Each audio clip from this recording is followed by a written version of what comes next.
చాలామంది ఎగ్జామ్స్ అయిపోయాయి. Next marks వస్తే ఆ మార్క్స్‌ని బేస్ చేసుకొని ఏం చేయాలి అని ఆలోచించేవాళ్ళుంటారు.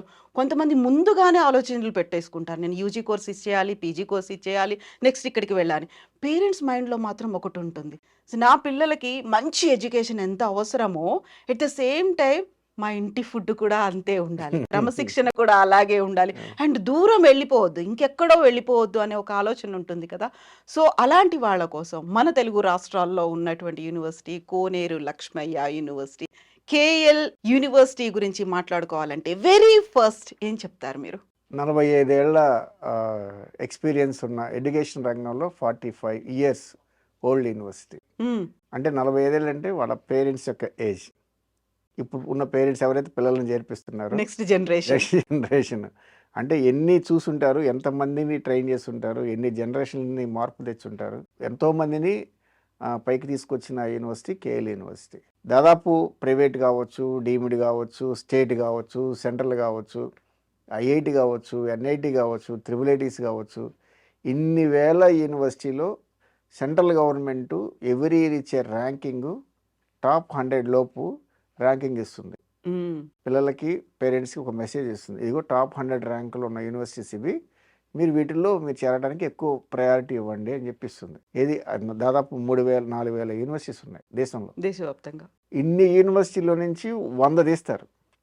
ఆ 100లో మనం 22లో ఉన్నాం. ఓహ్! That's great. సో, ఇది 22 ఓన్లీ ఎడ్యుకేషన్ రంగానే కాదు, అక్కడ ఉన్నటువంటి ఫెసిలిటీస్, అవునండి. ఇన్‌ఫ్రాస్ట్రక్చర్, ఫ్యాకల్టీ అవును. అన్నీ కలుపుకుంటే. అన్ని క్యాలిక్యులేట్ చేసి ఇస్తారు ఆ ర్యాంకింగ్. ఓహ్! యాహ్! ఆ ర్యాంక్ రావడం అంటే ఈజీ కాదు. మన తర్వాత ఐఐటీస్ ఉన్నాయి కొన్ని, మన హ్మ్. తర్వాత ఎన్ఐటీస్ ఉన్నాయి కొన్ని, మన తర్వాత స్టేట్ యూనివర్సిటీస్ ఉన్నాయి, మన తర్వాత డీమ్డ్ టు బి యూనివర్సిటీస్ ఉన్నాయి, మన హ్మ్. తర్వాత సెంట్రల్ యూనివర్సిటీస్ ఉన్నాయి.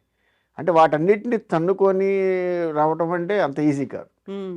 మరి ఆ 22nd ర్యాంక్ రావటం అంటే అవన్నీ క్వాలిటీ చూసే మనకి ఆ ర్యాంకింగ్ ఇస్తారు. ప్లేస్మెంట్స్, డిసిప్లిన్, ఇన్ఫ్రాస్ట్రక్చరు, లైబ్రరీ అన్ని రకాల క్వాలిటీని మనం రీచ్ అయితే ఆ ర్యాంక్ వస్తుంది.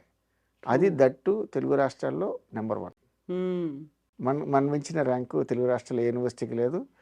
నేను చెప్పేది డీమ్డ్ టు బి యూనివర్సిటీలు, గవర్నమెంట్ యూనివర్సిటీలు కాదు. ఎక్కడ మన సెంట్రల్ యూనివర్సిటీ ఒకటి ఉంది హైదరాబాద్లో, దాని తర్వాత మనమే ఉన్నాం. హ్మ్. ట్రూ. తెలుగు రాష్ట్రాల్లో ప్రైవేట్ యూనివర్సిటీలు మనమే టాప్. అలాంటి యూనివర్సిటీ 45 ఇయర్స్ ఓల్డ్ ఉన్న యూనివర్సిటీ ఇది. స్టూడెంట్స్ని ట్రైన్ చేయటంలో కానీ, knowledge learning, KL is nothing but Koneru Lakshmaiah అని జనరల్గా ఎలాగైతే ఉందో other knowledge short form learning, ఇంకోటుంది. The coin other side of the coin ఏంటంటే నాలెడ్జ్ లెర్నింగ్, యాహ్! జ్ఞానాన్ని పెంచేదే కేఎల్. అలాంటి జ్ఞానాన్ని పెంచే యూనివర్సిటీ కేఎల్ యూనివర్సిటీ. మీరు అన్నట్టు మన తెలుగువారు, మన తెలుగు సంస్కృతి, మన తెలుగు భోజనం, మన తెలుగు కల్చరు అంత మన అన్న దాంట్లో ఉన్న ఒకే ఒక university KL university. So true. చెప్పారు. మీరొక డెఫినేషన్ కేఎల్ యూనివర్సిటీకి ఇచ్చినటువంటి డెఫినేషన్ చాలా బావుంది. మీరన్నట్టుగా మన వాళ్ళు ఎక్కడైనా పెట్టొచ్చు. అక్కడికి వెళ్లి చదువుకోవచ్చు అన్నదానికంటే మన ప్రాంతంలోనే ఉంది. మనకు ఆ నేటివిటీ కూడా కనెక్టింగ్‌గా అనేది ఉంది అనేది. అవునండి.